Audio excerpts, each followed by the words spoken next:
Hello students, today we will discuss how to calculate total number of isomers for given molecular formula. इस तरह के question mostly IIT के अंदर क्या कर लिए जाते हैं, पूछ लिए जाते हैं। न्यूमेरिकल ग्रेड के अंदर इस तरह के क्वेश्चन पूछे जाते रहे हैं और पूछे जाते गए हैं। ठीक है, तो देखते हैं सबसे पहले, जैसे कि आज आपके इसमें एक मॉलिक्यूलर फॉर्मूला दे रखा है। ठीक है, उस मॉलिक्यूलर फॉर्मूले के अंदर जैसे मान लीजिए आईआईटी का ही क्वेश्चन करते हैं, तो हमारे पास में क्वेश्चन है C5H10। आसान क्वेश्चन से भारी क्वेश्चन की तरफ जाएंगे। तो C5H10 के टोटल नंबर ऑफ कितने आपके इसमें आइसोमर्स पॉसिबल है, ये बताइए। कभी भी आपके सामने कोई भी आपके इसमें मॉलिक्यूलर फॉर्मूला मिले, पहला काम होना चाहिए उसका DU कैलकुलेट करो, डिग्री ऑफ अनसैचुरेशन। अगर आप उसे कैलकुलेट करोगे वो आपको यहाँ पे दिखाई देगी 1 दिखाई देगी। ठीक है, DU 1 का मतलब ये कंपाउंड या तो हमारे पास में या तो रिंग बना सकता है या हमारे पास में पाई बॉन्ड बना सकता है। इसका मतलब असाइक्लिक विद पाई बॉन्ड बनेंगे या फिर हमारे पास में साइक्लिक स्ट्रक्चर बनेंगे। तो अपनी कॉपी में 2 पार्ट कर लो। ठीक है, सबसे पहले वाले पार्ट में असाइक्लिक विद पाई बॉन्ड लिख दो। ठीक है, असाइक्लिक प्लस क्या हो गया इसमें पाई बॉन्ड, और दूसरे वाले पार्ट में लिख लो कितनी पॉसिबल रिंग्स बन सकती है। इसे आप क्या करेंगे, कैलकुलेट करेंगे। आईआईटी जेईई में पूछा हुआ क्वेश्चन है। आईआईटी का क्वेश्चन सिर्फ इतना सा था कि कितने साइक्लिक कंपाउंड बनेंगे। हम यहाँ पे टोटल जितने पॉसिबल है सारे क्या करेंगे, कैलकुलेट करेंगे। अब मजेदार चीज है, यहाँ पर हमारे पास 5 कार्बन है। 5 कार्बन की चेन बनाओ और उसमें एक पाई बॉन्ड को एडजस्ट करो। तो 5 कार्बन की चेन कैसे बनाएंगे, सबसे पहले जो हम पहली चेन बनाएंगे वो हमेशा अनब्रांच क्या करेंगे, चेन बनाएंगे। ठीक है, और उसमें देखेंगे पाई बॉन्ड कहाँ कहाँ पर एडजस्ट हो सकता है। तो अगर आप देखोगे पहली चेन में पाई बॉन्ड यहाँ लग सकता है, पाई बॉन्ड यहाँ लग सकता है, इसके अलावा रिपीट होगा। ठीक है, तो चेन नंबर 1 हो गई। अब ऐसे ही आप क्या करो, इसकी दूसरी चेन बनाओ। दूसरी चेन कौन सी हो सकती है, इसमें ब्रांचिंग कर दो। ब्रांचिंग में एक कार्बन कम करो, उसे बीच में क्या कर दो, एडजस्ट कर दो। अब इसमें कैलकुलेट करो पाई बॉन्ड कहाँ कहाँ लग सकता है। इसमें पाई बॉन्ड यहाँ लग सकता है, यहाँ लग सकता है, यहाँ लग सकता है। अब आप तीसरी चेन काउंट करो। तीसरी चेन हमारे पास में कैसी बनेगी, तो मैं कहूंगा तीसरी चेन हमारे पास में इस तरह का तीसरा चेन बनेगा। इसमें पाई बॉन्ड कहीं नहीं लग सकता, बिकॉज सेंट्रल कार्बन एटम जो है वो 4 डिग्री कार्बन है, और 4 डिग्री कार्बन पे हम एक्स्ट्रा पाई बॉन्ड नहीं लगा सकते, बिकॉज कार्बन ने ऑलरेडी कितने बॉन्ड बना रखे हैं, 4 बॉन्ड बना रखे हैं। अब जो स्ट्रक्चर आपके पास में बन गई है, उन सारी स्ट्रक्चर को फिर से क्या करो, आपके इसमें एनालाइज करो। क्यों एनालाइज करो, कि उनमें डबल बॉन्ड जो है वो सिस्ट्रांस करेगा कि नहीं करेगा।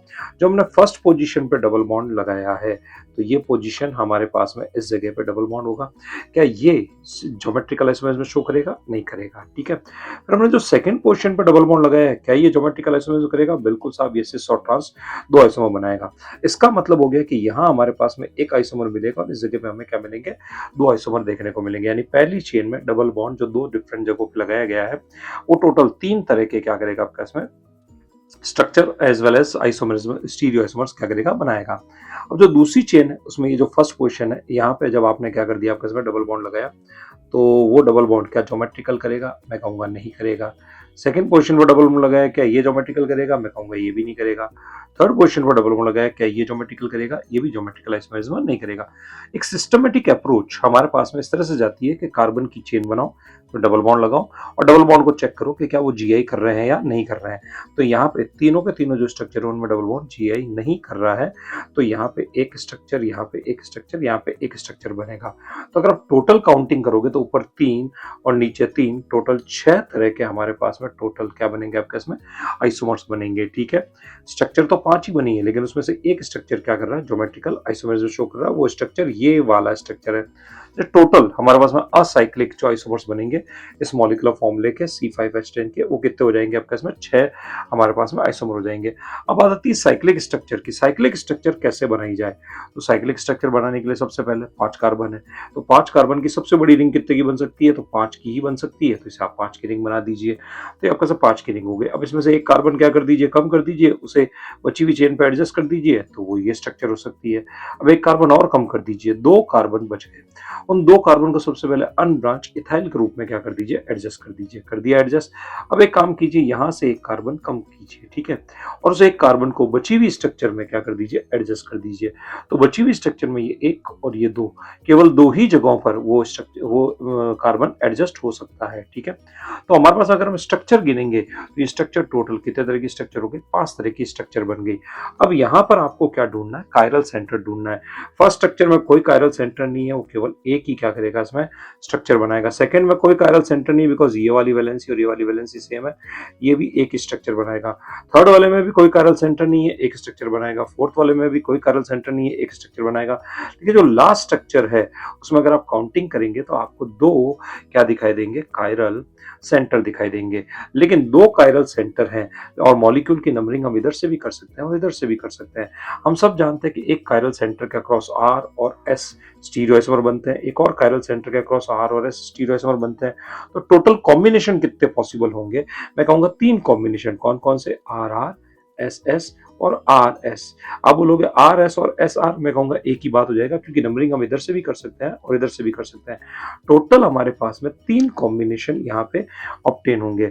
आप ऐसे भी कह सकते हो मॉलिक्यूल सिमेट्रिक है और इसके अंदर 2 कायरल सेंटर अवेलेबल है, तो आपने एक फॉर्मूला पढ़ा होगा 2 टू द पावर n-1 प्लस 2 टू द पावर n/2-1। ये फॉर्मूला लगा के भी आप क्या कर सकते हो, 3 आइसोमर क्या कर सकते हो, कैलकुलेट कर सकते हो। तो अब अगर आप गिनोगे यहाँ पे, तो इस वाली स्ट्रक्चर के 3 हो गए, ये 4, ये 5, ये 6 और ये 7। टोटल हमारे पास में 7 क्या बनेंगे आपके इसमें यहाँ पे, स्टीरियो या आपके इसमें आइसोमर्स क्या होंगे आपके इसमें ऑब्टेन होंगे। ठीक है, तो हम कह सकते हैं कि हमारे पास में यहाँ पर 7 हमारे पास में क्या बने, साइक्लिक बने, 6 हमारे पास में एसाइक्लिक बने। टोटल कितने हो गए? टोटल 13 हमारे पास में आइसोमर्स क्या हो गए आपके इसमें ऑब्टेन हो गए C5H10 मॉलिक्यूलर फॉर्मूले के। यानी किसी भी सवाल को सॉल्व करने का जो अप्रोच होता है, जो तरीका होता है, बड़ा सीधा सिंपल सा तरीका होता है। सबसे पहले आप क्या करें, कार्बन की चेन बनाएं, फिर उसके अंदर क्या करें, डबल बॉन्ड जो लग सकते हैं डबल बॉन्ड को एडजस्ट करें। साइक्लिक बन सकते हैं तो सारे साइक्लिक एडजस्ट करें।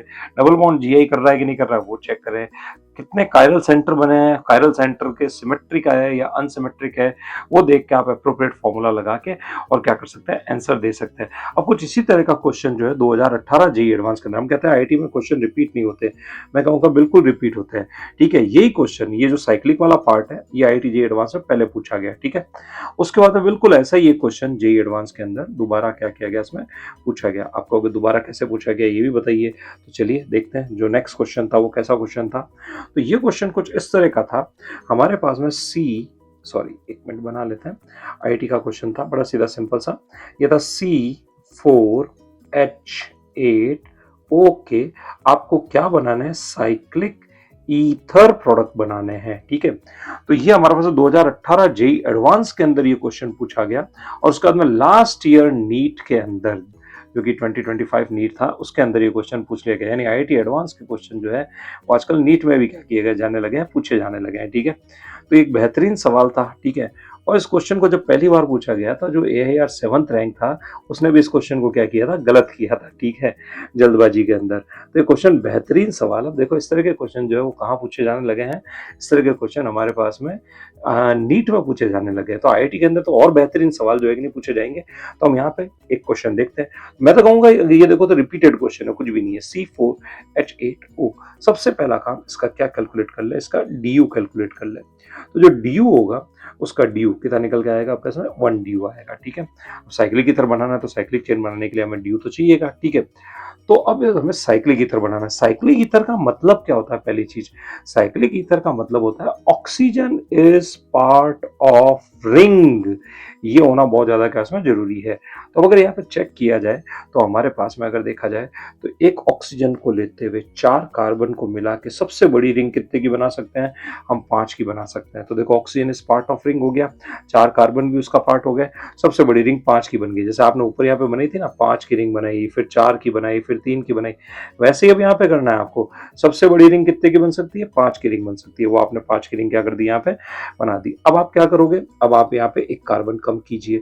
एक कार्बन कम किया, उसे एक कार्बन को डिफरेंट जगहों पे एडजस्ट कीजिए, तो आपको देखने को मिलेगा 2 डिफरेंट जगह हैं जहां हम इस कार्बन को लगा सकते हैं। एक तो ये वाली जगह और एक ये वाली जगह। सबसे पहला काम स्ट्रक्चर ढंग से बनाए। अगर आपने स्ट्रक्चर ढंग से नहीं बनाई, एक भी स्ट्रक्चर छूट गई तो स्ट्रक्चर भी जाएगी और उसके स्टीरियोआइसोमर भी जाएंगे। तो सिस्टमेटिक तरीके से चले, सबसे बड़ी रिंग बनाए, फिर उससे एक छोटी रिंग बनाए। ठीक है, 4 की रिंग इतनी बन सकती है, इसके अलावा नहीं बन सकती, नहीं बन सकती। अब आओ 3 की रिंग बनाओगे, 2 कार्बन छूट जाएंगे। सबसे पहले उसे अनब्रांच इथाइल के रूप में लगा दें, फिर आप क्या करें, उसमें एक कार्बन कम करें। वो जो एक कार्बन आपने कम किया है उसे कितनी जगहों पे आप एडजस्ट कर सकते हो? मैं कहूँगा 2 जगहों पे एडजस्ट कर सकते हैं। पहली इस जगह पे एडजस्ट कर दें और दूसरा फिर क्या कर दें आपका इसमें इस जगह पे क्या कर दें आपका इसमें एडजस्ट कर दें, ठीक है? यही हमारे पास में स्ट्रक्चर बनेगी, यानी टोटल 6 स्ट्रक्चर बन गई ना। आईआईटी ने पूछा टोटल कितने पॉसिबल आइसोमर बनेंगे इस मॉलिक्यूलर फॉर्मूले के। तो अब आपका काम यहाँ से क्या होता है, स्टार्ट होता है। क्या स्टार्ट होता है? इसमें स्टीरियो आइसोमर्स क्या कीजिए, कैलकुलेट कीजिए। पहली स्ट्रक्चर में कोई कायरल सेंटर नहीं है तो एक स्ट्रक्चर बनेगा। दूसरी स्ट्रक्चर में हमारे पास में क्या अवेलेबल है, एक कायरल सेंटर है, इसके दो स्ट्रक्चर, दो आपके इसमें स्टीरियो आइसोमर बनेंगे। तीसरी स्ट्रक्चर में कोई कायरल सेंटर नहीं है, उसमें केवल एक ही स्ट्रक्चर बनेगा। यहाँ हमारे पास में कायरल सेंटर है, इसके कितने बनेंगे, दो बनेंगे। यहाँ कोई कायरल सेंटर नहीं है, एक बनेगा, ठीक है। और यहाँ फिर से देखिए दो कायरल सेंटर, अभी अपने ऊपर सॉल्व किया था कि नहीं किया था, बिल्कुल वैसा ही स्ट्रक्चर हो गया, 3 की रिंग में 2 कायरल सेंटर। बट नंबरिंग में इस तरफ से भी कर सकता हूँ, नंबरिंग में इस तरफ से भी कर सकता हूँ, यानी ये 3 स्टीरियो आइसोमर बनाएगा। कौन कौन से बनाएगा, आर आर, एस एस और आर एस। इधर से पढ़ोगे तो आर एस और इधर से पढ़ोगे तो एस आर, एक ही बात हो जाएगा, ठीक है। आप चाहो तो फॉर्मूला भी लगा सकते हो, 2 to the power n minus 1 plus 2 to the power n/2 -1। Even और ऑड गैप में स्ट्रक्चर क्या कर रखे होंगे, याद कर रखे होंगे, ठीक है। तो हम कहेंगे यहाँ पे टोटल कितने हमारे पास में आइसोमर्स बने, तो 3 ये हो गया, 4 5 6 7 8 9 10, टोटल 10 हमारे पास में क्या बन गया आपके इसमें आइसोमर्स इस मॉलिक्यूलर फॉर्मूले के साथ में हमें क्या हुए, ऑब्टेन हुए। यानी कि इस तरह के क्वेश्चन आईआईटी जेईई एडवांस के अंदर पूछे जा सकते हैं। अभी मेंस आ रहा है, पुराने जेईई एडवांस के क्वेश्चन होते हैं वो आजकल जैसे नीट में पूछ लिया, वैसे भी तो हो सकता है मेंस के अंदर क्या करते हैं, दोबारा क्या कर ले, इसमें पूछ ले, तो किसी मेन के अंदर ये क्या करता है, इसमें क्वेश्चन क्या हो जाए, इसमें रिपीट हो जाए, इसी तरह का कोई क्वेश्चन रिपीट हो जाए।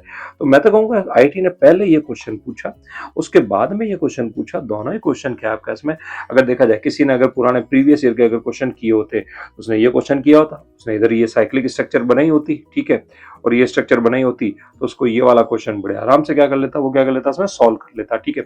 अब इसी तरह का और क्या क्वेश्चन बन सकता है, तो अब आपसे जैसे साइक्लिक आपने एस्टर पूछा, वैसे ये कुछ नया नया क्या हो सकता है, तो नया इस तरह का क्वेश्चन हो सकता है साहब आपके पास में कि C4H6 और आपके पास में O2 के आपको क्या करना है, लेक्टोन ढूंढना है। क्या ढूंढना है, लेक्टोन। अब आप बोलोगे लेक्टोन क्या होता है, लेक्टोन साइक्लिक एस्टर को कहा जाता है। एस्टर हमारे पास में इस तरह का ग्रुप होता है, अगर इसकी साइक्लिक रिंग बना दी जाए तो इसे हम क्या बोलेंगे, साइक्लिक एस्टर, या इसे दूसरा नाम अपन क्या बोलेंगे, लेक्टोन बोलेंगे। जेईई एडवांस में एक बार सवाल आया हुआ है, लेक्टोनाइजेशन रिएक्शन पे भी क्वेश्चन आया हुआ है, Cannizzaro followed by intramolecular Cannizzaro followed by electronisation reaction कौन करेगा, तो लेक्टोन नाम, ऐसे कॉमन नेम भी हमें क्या होना चाहिए, याद होना चाहिए। अब सबसे पहला काम, इस कंपाउंड का आप क्या कैलकुलेट करोगे, ड्यू कैलकुलेट करोगे। तो ड्यू कितना आएगा अगर आप कैलकुलेट करोगे तो ड्यू हमारे पास में यहाँ पे 2 आएगा, ठीक है। अब ड्यू 2 है तो ड्यू 2 दिख भी रहा है, एक तो पाई बॉन्ड में जाएगा और एक रिंग के अंदर जाएगा, मॉलिक्यूल में 2 ड्यू चाहिए, ठीक है। आपने गौर किया रिंग का पार्ट एक ऑक्सीजन है, ठीक है, और 4 कार्बन हमारे पास में अवेलेबल है। फिर से मैं बोलूंगा ये हमारे पास में 5 मेंबर रिंग का फॉर्मेशन होगा, इसमें डबल बॉन्ड लगा दो, ये इलेक्ट्रॉन नंबर 1 बन गया, बहुत बढ़िया। सबसे बड़ी रिंग कितने की बन गई, 5 की बन गई। अब इसमें एक कार्बन क्या करो, कम करो, एक कार्बन कम करोगे, इलेक्ट्रॉन फिर से बना दीजिए। उस कार्बन को कहाँ कहाँ एडजस्ट कर सकते हो, इस बार अगर आप ढूंढोगे ना आपको 3 डिफरेंट जगह मिलेगी, ये वाली, सॉरी 2 डिफरेंट जगह मिलेगी, ये वाली जगह और ये वाली जगह जहाँ मिथाइल एडजस्ट हो सकता है, और इस बार दोनों की दोनों आपके इसमें अनसिमेट्रिकल जगह है। तो यहाँ भी हमारे पास में हम इसको क्या कर सकते हैं, मिथाइल को एडजस्ट कर सकते हैं, और इस जगह पे भी हम मिथाइल को क्या कर सकते हैं, एडजस्ट कर सकते हैं। कह रहा बहुत बढ़िया, ठीक है। 4 मेंबर रिंग हो गई। अब क्या करो, 3 मेंबर रिंग का फॉर्मेशन करो। 3 मेंबर रिंग का फॉर्मेशन किया, 2 कार्बन बच गए, उनको आपने क्या कर दिया, एज ए इथाइल क्या कर दिया, एडजस्ट कर दिया। फिर आपने इसमें क्या किया, एक कार्बन क्या कर दिया, कम कर दिया, उस कार्बन को आपने डाइमिथाइल के रूप में क्या कर दिया, एडजस्ट कर दिया। टोटल स्ट्रक्चर कितनी बन गई, टोटल स्ट्रक्चर फिर से हमारे पास में 5 स्ट्रक्चर बन गई। अब इसमें कायरल सेंटर ढूंढो। कायरल सेंटर अगर आप ढूंढने जाओगे, इसमें कोई कायरल सेंटर नहीं है तो एक, इसमें ये जो है ये कायरल सेंटर इसके 2 बनेंगे, ये भी कायरल सेंटर इसके 2 बनेंगे, ये भी कायरल सेंटर इसके 2 बनेंगे, आर और एस। यहाँ कोई कायरल सेंटर नहीं है, इसका केवल कितना बनेगा, एक हमारे पास में क्या बनेगा, इसमें स्ट्रक्चर देखने को मिलेगा।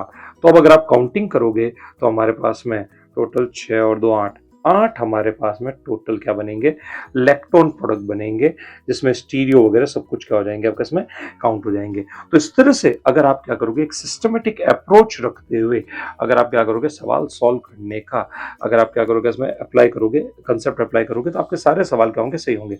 हमेशा जब भी आपको इस तरह का कोई क्वेश्चन मिलता है उसे हमेशा लिख के क्या करें, सॉल्व करें। धीरे धीरे आपकी क्या बढ़ती जाएगी, स्पीड बढ़ती जाएगी। ठीक है, तो ये तो मैंने 3 क्वेश्चन मैंने सॉल्व किए। अब मैं आपको क्या करता हूँ, 2-3 क्वेश्चन देता हूँ जिसे आप घर पे क्या कीजिएगा, ट्राई कीजिएगा। ठीक है, तो फॉर एग्जाम्पल आज अगर मुझे कोई ये कह दे कि मेरे पास में, सॉरी एक मिनट लिख देते हैं, C4H9Cl के कितने टोटल स्टीरियो या टोटल आइसोमर्स कितने बनेंगे, इंक्लूड, टोटल आइसोमर का मतलब ही होता है कि इंक्लूडिंग स्टीरियो हो गया। ठीक है, वो आपको सारे के सारे क्या करने होते हैं, काउंट करने होते हैं, तो उसे आप क्या कीजिएगा, काउंट कीजिएगा। ठीक है, अब अगर हम बात करें हमारे पास में तो और क्या क्या हो सकता है इसके अंदर, तो ये तो पहला आपका इसमें हो गया। ठीक है, अगला जो क्वेश्चन होगा वो अगर मेरे को ये कह दिया जाए कि मेरे पास में C4H7Cl के कितने पॉसिबल हमारे पास में क्या हो सकता है, इसमें आइसोमेरिक स्ट्रक्चर्स बन सकते हैं, वो सारे के सारे स्ट्रक्चर आपको क्या करना है, कैलकुलेट करके और क्या करना है, बनाना है। ठीक है, फिर इसी तरह का एक क्वेश्चन और है, बड़ा बेहतरीन सवाल है, इसे ढंग से देखिएगा। ठीक है, अगर मैं यहाँ पे एक काम करता हूँ कि मैं आपको यहाँ पे एक फिक्स कायरल सेंटर दे देता हूँ Cl का। ठीक है, और फिर मैं यहाँ पर क्या करता हूँ, एक ब्रोमीन लगाता हूँ और यहाँ पे क्या करता हूँ, क्लोरीन लगाता हूँ। ठीक है, मैंने एक स्ट्रक्चर दिए, स्ट्रक्चर के टोटल कितने पॉसिबल स्टीरियो आइसोमर्स हो सकते हैं। एक चीज ध्यान रखिएगा, जब स्टीरियो केमिस्ट्री फिक्स होती है तो हम उस कायरल सेंटर को चेंज नहीं करते हैं, और बचे हुए क्या करते हैं उसमें कायरल सेंटर पे चेंज कर करके हम स्टीरियो आइसोमर्स को क्या करते हैं, कैलकुलेट करते हैं। और यहाँ पे काउंट कीजिएगा क्या कुछ मीजो प्रोडक्ट भी बनेंगे क्या, और मीजो बनेंगे तो वो कितने मीजो होंगे, इसके बारे में भी क्या कीजिएगा, इसमें सोचिएगा। टोटल 4 क्वेश्चन मैं आपको दे रहा हूँ जिनके बारे में आप सोचिएगा। IIT जी एडवांस के अंदर एक और बेहतरीन सवाल पूछा गया था इसी तरह का क्वेश्चन। ठीक है, तो उसके अंदर ये पूछा गया था, डबल बॉन्ड हो Me और Me, इस मॉलिक्यूल के अंदर 2 कायरल सेंटर है, इसके टोटल कितने स्टीरियो आइसोमर बनेंगे। आपने कहीं रिजिड वाला कंसेप्ट अगर सीख रखा हो, रिजिड वाला कंसेप्ट अगर पढ़ रखा हो, तो उसे यहाँ पे क्या कीजिएगा, अप्लाई कीजिएगा।